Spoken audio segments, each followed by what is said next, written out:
अस्सलाम वालेकुम नाज़रीन, मैं मोहम्मद अब्दुल बासित मेरे चैनल में आपका वेलकम करता हूं। दोस्तों, आए दिन सोशल मीडिया पर कुछ ना कुछ तनाज़ा होता रहता है, लेकिन हर बार कुछ ना कुछ नया होता है और ख़ासकर मुसलमानों को परेशान करने के लिए ये प्रोपेगेंडा किया जाता रहा है। फिर एक ऐसा ही तनाज़ा खड़ा हुआ है और इस्लाम के दुश्मन की जानिब से द कश्मीर फाइल्स और द केरला स्टोरी के बाद फिर और एक ऐसी मूवी बनकर तैयार हो चुकी है जो लड़ाई झगड़ा लगाए। ये फिल्म है 72 हूरें नाम से। फिल्म का ट्रेलर जारी हुआ है और फिल्म 7 जुलाई को रिलीज़ होने जा रही है। इस मूवी का ट्रेलर देखें तो इस्लाम और मुसलमानों को गलत एंगल से दिखाया गया है। इस ट्रेलर में वाज़ेह है कि इस्लाम को गलत तरीके से पोर्ट्रे किया गया है, जिसका अंदाज़ा हमें ट्रेलर देखकर साफ हो रहा है। जैसे ही इस फिल्म का ट्रेलर स्टार्ट होता है, इसमें मुसलमान नाम से जो दहशतगर्द हैं, आतंकवादी हैं, उसके नाम आते हैं और साथ ही साथ एक आवाज़ आती है पीछे से जिसमें कहा जाता है, तुमने जो जिहाद का रास्ता चुना है वो तुम्हें जन्नत में ले जाएगा।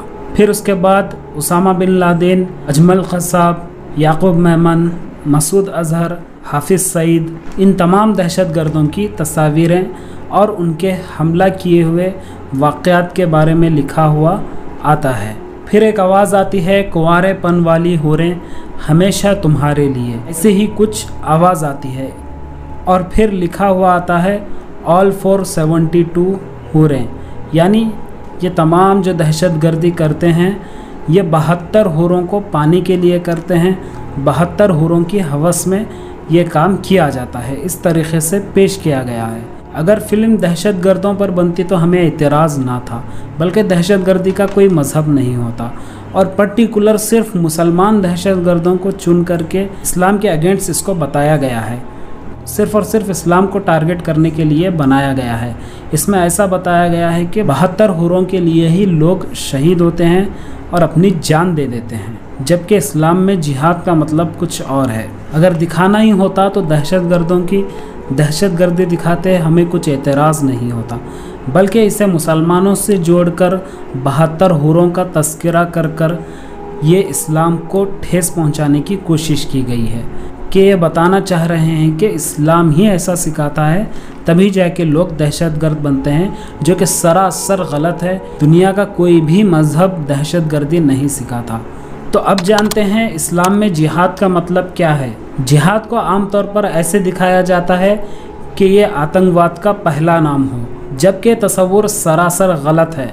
जिहाद अरबी का लफ्ज़ है जिसका मतलब है कोशिश करना, जद्दोजहद करना, यानी स्ट्रगल करना, अपने हक़ के लिए लड़ना और अपने डिफेंस में लड़ना। दुनिया का कोई भी मज़हब हो सेल्फ़ डिफेंस सिखाता है। यहाँ तक कि हमारा कॉन्स्टिट्यूशन भी सेल्फ़ डिफेंस में एक्शन लेने को कहता है। जब हमारे जान पर बन आती है तो हम सेल्फ़ डिफेंस के ज़रिए अपनी जान बचाने के लिए एक्ट कर सकते हैं। ये हमें डेमोक्रेटिक राइट है। ज़रा आप ही सोचें, अगर आपको कोई बिला वजह तंग करे तो आप क्या हाथ पे हाथ रख कर खामोश बैठेंगे? नहीं, बल्कि उसके बदले में आप कुछ एक्शन लेंगे। हर एक्शन का रिएक्शन होता है, ये लफ्ज़ तो आपने सुना होगा।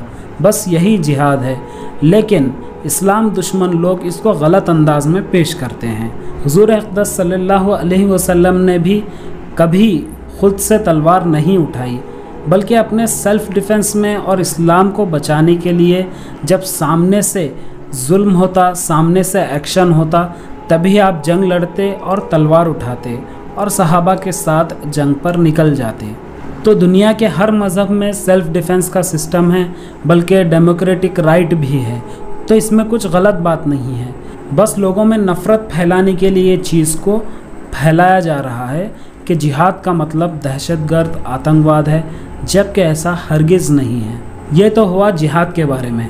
अब बात करते हैं 72 हुरों के बारे में, जिसको लेकर ये फ़िल्म बनाई गई है। ये बात तो सच है कि जब अल्लाह की राह में कोई शहीद हो जाता है तो अल्लाह उसे 72 हुरें जन्नत में अता करेंगे। लेकिन ये कहना कि सिर्फ 72 हुरों को पाने के लिए मुसलमान जंग करते हैं, लड़ते हैं और शहीद होते हैं ताकि वो 72 हुरों के साथ सेक्सुअली इंटरेक्ट कर सकें जन्नत में, ये सरासर गलत है और गलत तरीक़े से पेश किया गया है।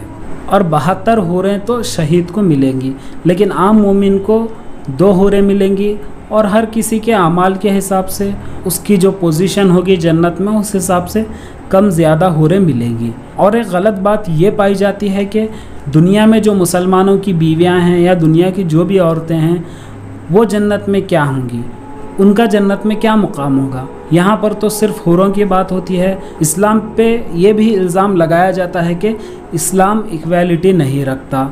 अगर आखिरत में जन्नत में आदमियों को हूरें मिलती हैं तो औरतों को क्या मिलता है, जबकि अल्लाह ताला ने फरमाया है औरतों के लिए वो नियमतें हैं जिसे किसी ने नहीं देखा। अल्लाह ताला ने औरतों के लिए भी बहुत कुछ जन्नत में रखा है, लेकिन उस पर पर्दा रखा है। उनके लिए वो सरप्राइज़ है, जब वो जन्नत में जाएंगी तो बहुत सारी नेमतें उनको मिलेंगी। और उनके लिए आदमी भी होंगे, दुनिया के शौहर भी जन्नत में मिलेंगे। वो उनकी चॉइस होगी कि वो दुनियावी शौहर के साथ रहना चाहेंगे, अगर वो भी जन्नत में जाएगा तो मिलेगा, अगर वो रहना चाहेंगे तो इजाज़त होगी।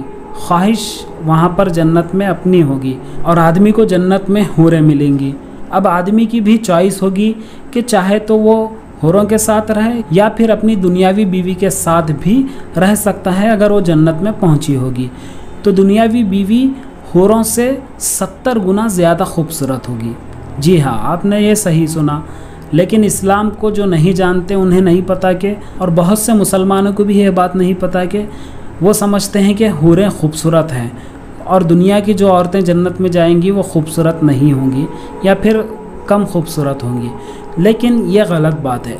हूरों से 70 गुना ज़्यादा दुनियावी औरत खूबसूरत होगी और वो सरदार होगी जन्नत में। हूरें उससे कम दर्जे पर होंगी। ये बात बहुत कम लोग जानते हैं। ये तो बात इस्लाम की 72 हूरों की हो गई। अब अगर दूसरे मज़ाहिब में भी देखा जाए तो अप्सराओं का जिक्र है। ख़ासकर हिंदुइज़म में भी 1000 अप्सराओं का जिक्र है। जो भगवान के लिए मर जाएगा या शहीद हो जाएगा तो उसे स्वर्ग में 1000 अप्सराएँ मिलेंगी। तो क्या अब हम मुसलमान इसको गलत एंगल से लें कि हिंदू जो भी शहीद होता है भगवान के लिए वो 1000 अप्सराओं को पाने के लिए करता है, तो सरासर गलत होगा। तो इसी तरह से 72 हूरों के लिए लोग शहीद होते हैं, ये कहना सरासर गलत है।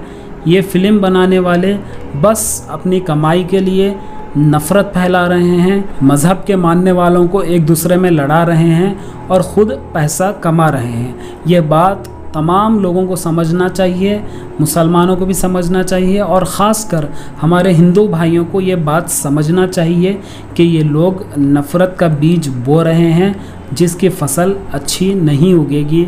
आने वाली नस्ल नफ़रत में बड़ी होगी और उनके अंदर तंग नज़री और बस एक दूसरे को लेकर नफ़रत दिलो दिमाग में बैठी रहेगी, जिसका नतीजा अच्छा नहीं होगा और देश को तरक्की होने के लिए भी ये बात अच्छी नहीं है। सब मिलकर आगे बढ़ेंगे तो देश तरक्की होगा। तो दोस्तों, उम्मीद है आज आपको ये वीडियो पसंद आई होगी और काफ़ी इन्फॉर्मेटिव लगी होगी। अगर वीडियो अच्छी लगी है तो इस वीडियो को लाइक करें और चैनल को सब्सक्राइब करें। मैं मिलता हूँ इसी तरह की इंटरेस्टिंग वीडियो के साथ। तब तक अपना और अपनों का ख्याल रखें। अल्लाह हाफिज़।